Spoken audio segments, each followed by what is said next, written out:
5 lug to 6 lug wheel conversion. Now this is not the safest way to do it, but if you don't want to change your axles or your wheel end to 6 lug and you need a little bit more space, then this works out, especially if you're not going off-road. I don't know how well this would hold up, you know, in 4-wheel drive situations, but just for show, it's going to hold up pretty good. The first thing you want to do is take your wheel spacer apart. If it's a 2-piece wheel spacer like this, and it'll have some Allen head screws going through here, holding it together. Just take them out. Now, you see these lug nuts here.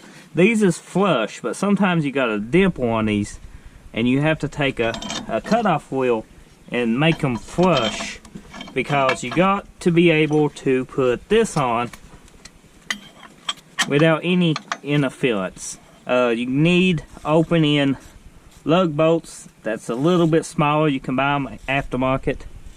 They come, you know, pretty much with your wheel spacers most of the time, but you can get these aftermarket.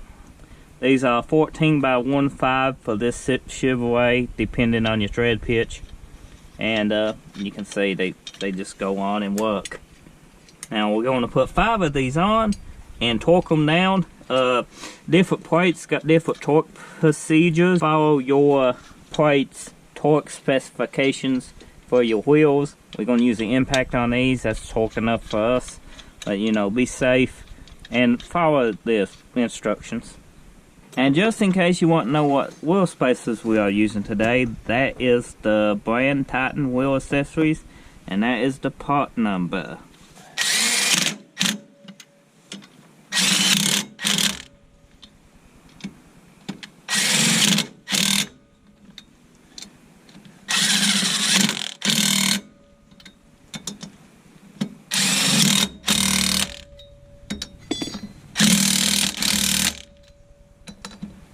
The next step is to line your plate up, and you got 2 holes that are close together. You look for the 2 close ones here, and they're easy to line up that way.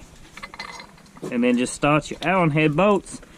You can use Loctite. If you use Loctite on these, use a low strength Loctite, maybe, you know, blue Loctite, I guess. They do make low strength and lead Loctite, different brands and stuff, but you can see we got some mud and stuff on these. That's a Loctite. And we're gonna probably have these back off soon anyway, so we don't really want to Loctite these and we constantly pulling these wheels on and off. Once we get everything finished, then we'll Loctite them.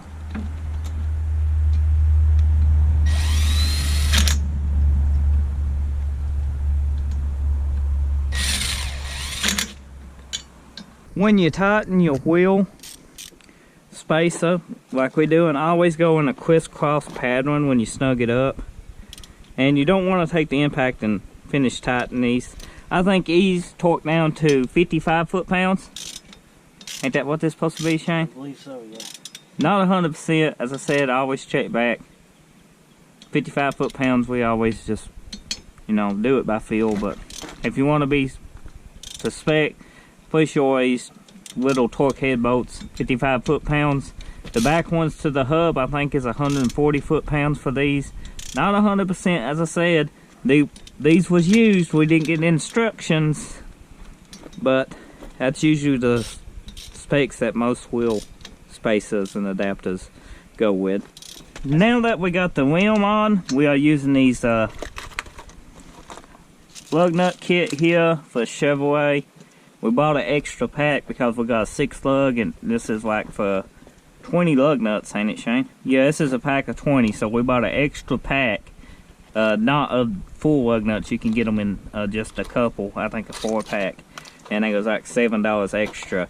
So we have all matching lug nuts on it. Now when you installing these, you want to make sure your lug nuts can fit inside your aftermarket rim, and usually the stock ones is too fat to get a socket and stuff in it, just so you know. And when you go to tighten these, do it in a crisscross pattern first, snug them up, and then actually torque them down, because that's going to help seat your rim flush on these wheel adapters and not get them off center and you go down the road and they go boom, break off. A magnet, it can help you get your lock key out too. That's a easy trick right there. Handy too. These little magnets you can pick up anywhere. Harbor Freight, Advance Auto, AutoZone, probably even O'Reilly's. Okay, here we go. No, wait. What? Wait. Okay. Leave it up so it'll air up easy. Leave it up there, up easy. This air compressor's weak. Is it? Yeah. Does it got air in it? It does not. Okay, so we better air this up.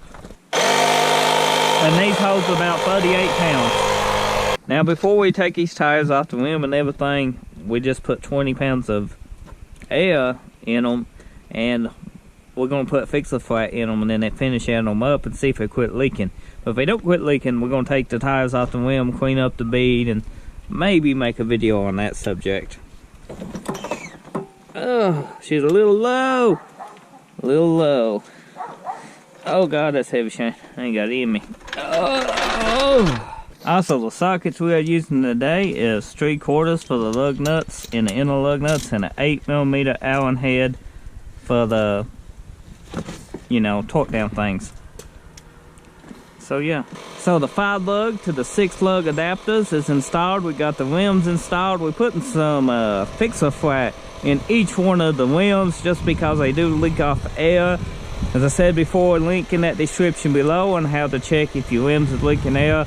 I don't have a easy to do video on repairing them because you got to clean most of the time the inside lip of the tire up. Sometimes you do, you know, get away with just putting some fixer flat in them or popping the bead off and putting some anti-seize on the bead. But you know, we're gonna try to fix the flat.